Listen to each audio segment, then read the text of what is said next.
एक चालाक औरत जो अपनी पड़ोसन को बेरहमी से मारने के बाद हमेशा के लिए आज़ाद रहना चाहती थी, मगर एक मामूली सी फेसबुक तस्वीर ने उसके मंसूबे को खाक में मिला दिया। आखिर वो कौन सी गलती थी जो उसके गुनाह के ताक़ुब में उसको एक्सपोज कर देती है? जानने के लिए ये वीडियो आखिर तक ज़रूर देखना। हम इस औरत को चीज़ केक कहेंगे। वो एक चालाक और धोखाबाज खातून है जो रूस में रहती है और मुबैना तौर पे अपनी पड़ोसन खातून को सिर्फ पैसों के लिए ऊपर पहुंचाना चाहती है। इस पड़ोसी खातून को हम मॉम्स के नाम से पुकारेंगे। चीज़ केक ने मॉम्स को धोखा देने की पूरी कोशिश की, लेकिन जब ये मंसूबा नाकाम हुआ तो उसने एक खौफनाक फैसला किया और मॉम्स को बेदर्दी से कत्ल कर दिया।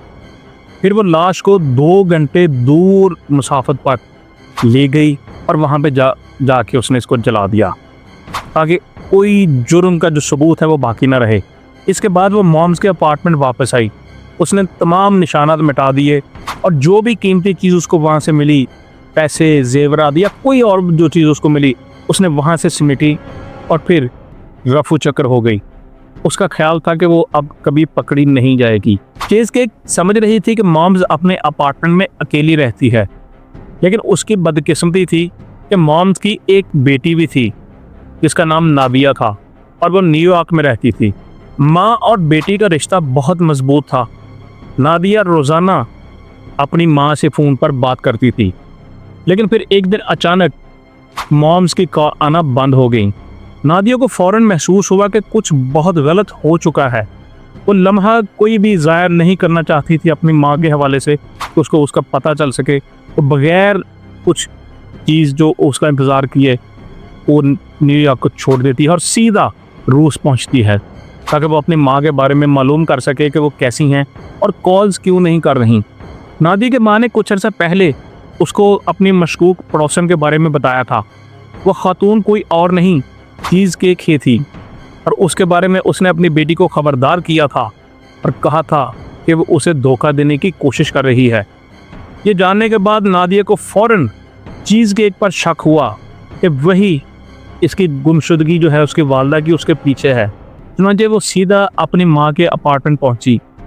चीज़ केक को उसने तलाश किया और उसको ढूंढने के बाद उसने सख्त लहजे में उससे पूछा कि मेरी माँ कहाँ है, जल्दी से बताओ। चीज़ केक इतनी बड़ी वारदात के बाद सवालों जवाब के लिए तैयार थी, इसलिए उसने फौरी तौर पर नादिया से कहा तुम्हारी माँ ठीक है और शायद वो कहीं छुट्टियों पर चली गई है। और फिर हालात को भांपते हुए चीज़ केक ने यह महसूस कर लिया था कि अब उसका इस इलाके में रहना ठीक नहीं है, क्योंकि वो इस तरह किसी भी वक्त पकड़ी जा सकती थी। नादिया भी वहाँ पे मौजूद थी और वो अपनी माँ के हवाले से उसे बात भी कर चुकी थी, इसलिए हालात को देखते हुए चीज़ केक फ़ौरन वहाँ से फ़रार हो जाती है।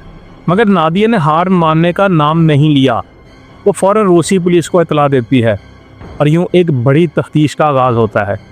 पुलिस चीज़ केक से पूछगिछ करती है, मगर इनके पास इसके ख़िलाफ़ कोई ठोस सबूत नहीं होता। लेकिन नादिया को यकीन था कि उसकी माँ के साथ बहुत कुछ भयानक हो चुका है और वो किसी भी कीमत पर हर हाल में सच जानना चाहती थी। उसने खुद से अपनी तहकीकात का भी आगाज़ कर दिया और 6 माह तक रूस में रही ताकि वो अपनी माँ की गुमशुदगी के हवाले से सुराग लगा सके। नादिया ने अपनी माँ के दोस्तों से मिलना शुरू किया ताकि वो उनसे मालूमात ले सकें। उसने अपनी माँ की गुमशुदगी के इश्तहारात हर जगह पर चस्पा कर दिए और शहर भर के ट्रैफिक कैमरों की फुटेज खंगालना शुरू कर दी। वो एक लम्हे के लिए भी नहीं रुकी। वो हर मुमकिन सुराग खोजती रही ताकि कुछ भी ऐसा उसके हाथ लगे जिससे उसे मालूम हो सके कि उसकी माँ कहाँ है या उसके साथ क्या हुआ है। दूसरी तरफ चीज़ केक को अंदाज़ा हो चुका था कि पुलिस इस मामले को संजीदगी से ले रही है और उसके डर तंग हो रहा है। जैसे ही उसे ख़तरा महसूस हुआ, पहले तो उसने इलाका छोड़ा था, फिर वो रूस छोड़ गई। इंटरपोल ने फ़ौरन हरकत में आते हुए उसके ख़िलाफ़ बैनुल-अक़वामी गिरफ़्तारी का जो वारंट है वो जारी कर दिया, मगर तब तक वो कहीं और जा चुकी थी। 6 माह की अनथक कोशिशों के बाद आखिरकार रूसी पुलिस मॉम्स की जली हुई लाश बरामद कर लेती है। लेकिन अब उनके लिए असल मसला ये था कि वो चीज़ केक को कैसे पकड़ें, क्योंकि वो तो कानून की गिरफ्त से बहुत दूर जा चुकी थी और मेक्सिको में एक आरामदेह ज़िंदगी गुजार रही थी।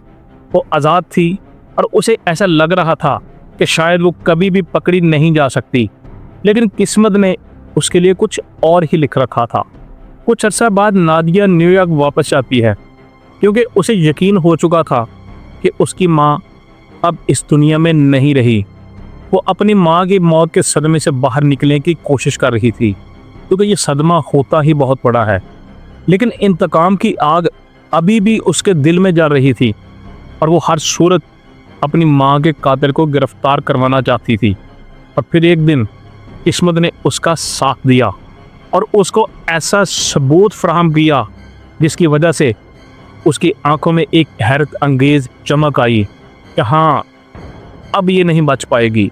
होता कुछ यूँ है कि नादिया अपने घर पर फेसबुक पर ब्राउजिंग कर रही थी कि अचानक उसकी नज़र एक मखसूस फेसबुक प्रोफाइल पर पड़ती है। ये प्रोफाइल किसी और का नहीं, चीज़ केक का फेसबुक पेज था। उसको देखने के बाद नादिया के दिल की धड़कन तेज़ हो जाती है और वो गुस्से से कहती है, अब तुम नहीं बचोगी। नादिया बगैर वक्त ज़ाय किए एक तजर्बाकार प्राइवेट डिटेक्टर की खिदमत हासिल करती है ताकि वो जल्द अज जल्द अपनी माँ की कातला तक पहुँच सके। प्राइवेट डिटेक्टर अपने काम में गैर मामूली महारत रखता था। वो चीज़ के फेसबुक प्रोफाइल को खंगालना शुरू कर देता है, उसकी तस्वीर का बगौर जायज़ा लेता है और उसके सामने एक सेल्फी आती है। सेल्फी में उसकी ऐनक के अक्स में एक ऐसा सुराग ढूंढ निकालता है जो सब कुछ बदल कर रख देता है। चीज़ केक की ऐनक के अक्स में नज़र आने वाले जो पस मंज़र था, उसमें जो गाड़ी के मॉडल्स नज़र आते हैं या जो दीगर निशानियाँ उसको नज़र आती हैं, उससे प्राइवेट डिटेक्टर को मालूम हो जाता है कि उसका ठिकाना क्या है। और हैरानकुन बात ये सामने आती है कि चीज़ केक न्यूयॉर्क में ही रह रही थी और वो भी नादिया से 5 या 6 ब्लॉक के फासले पर थी, यानी उसके घर के करीब ही थी वो। प्राइवेट डिटेक्टिव फ़ौरन ये सारी मालूमात पुलिस को दे देता है ताकि पुलिस उसके गिर्द घेरा तंग कर सके। दूसरी तरफ चीज़ केक मुकम्मल तौर पर बेखबर थी कि नादिया उसको पागलों की तरह तलाश कर रही है और वो लोग उसके बहुत करीब पहुंच चुके हैं। चीज़ केक न्यूयॉर्क में मज़े की ज़िंदगी गुजार रही थी, लेकिन उसे एक संगीन प्रॉब्लम का सामना करना पड़ता है। वो प्रॉब्लम ये था कि उसका वीज़ा ख़त्म होने वाला था और अगर ऐसा होता है तो उसे रूस वापस भेज दिया जाता, जहाँ पर मॉम्स का कत्ल उसका इंतज़ार कर रहा था कि आओ और मैं तुम्हें जेल में डलवाऊं। अपनी गिरफ्तारी से बचने के लिए चीज़ के न्यूयॉर्क में रहने के लिए एक शैतानी मंसूबा बनाती है। वो एक मकामी खातून जिसका नाम ओल्गा था, उसको जानती थी। ओल्गा और चीज़ केक काफ़ी मुशाबत रखती थीं। चीज़ केक ने तय कर लिया कि वो ओल्गा की शनाख्त चुराकर इस मुसीबत से निकल जाएगी। वो ओल्गा से दोस्ती करती है, उसका एतमाद हासिल करती है और एक दिन उसके अपार्टमेंट में चली जाती है। यहीं पर वो ख़तरनाक मंसूबा सरअंजाम देने वाली थी। जब वो उसके अपार्टमेंट जाती है तो वो खाली हाथ नहीं जाती, बल्कि वो अपने साथ एक केक लेकर जाती है। इस केक में उसने जहरीला मवाद मिला रखा था और वो ओल्गा को तोहफे के तौर पर इस केक का एक टुकड़ा खाने के लिए देती है। और वो ओल्गा को ये टुकड़ा बड़ी मोहब्बत से पेश करती है और कहती है कि देखो, मैंने इसको अपने हाथों से बनाया है, चखो ज़रा और मुझे बताओ इसका जायका कैसा है। ओल्गा बेखबरी में वो जहरीला चीज़ केक खा लेती है और फ़ौरन उस पर जहर का असर होना शुरू हो जाता है। लेकिन किस्मत ने एक बार फिर चीज़ केक के ख़िलाफ़ काम किया, क्योंकि जहरीले केक के खाने के बाद भी ओल्गा किसी न किसी तरह बच जाती है। क्योंकि पुलिस को पहले ही प्राइवेट जो डिटेक्टिव है उसने चीज़ केक के हवाले से इतला कर दी थी और पुलिस इस पर तफ्तीश भी कर रही थी। जब पुलिस को ओल्गा के केस का मालूम होता है तो उससे जब वो तफ्तीश करते हैं तो तफ्तीश करते करते वो चीज़ केक के दरवाजे तक पहुंच जाते हैं। चीज़ केक समझ नहीं पाती कि उसके साथ क्या होने वाला है, क्योंकि पुलिस उसको फौरी तौर पे हथकड़ियाँ लगा देती है चीज़ केक पर ओल्गा को जहर देकर कत्ल करने की कोशिश का मुकदमा चलाया जाता है। अदालत में उसके खिलाफ सबूतों के अंबार मौजूद होते हैं और जज उसे 21 साल कैद की सज़ा सुनाता है। और सबसे बेहतरीन बात कि जैसे ही वो जेल से बाहर आएगी उसे फ़ौरन रूस वापस भेज दिया जाएगा।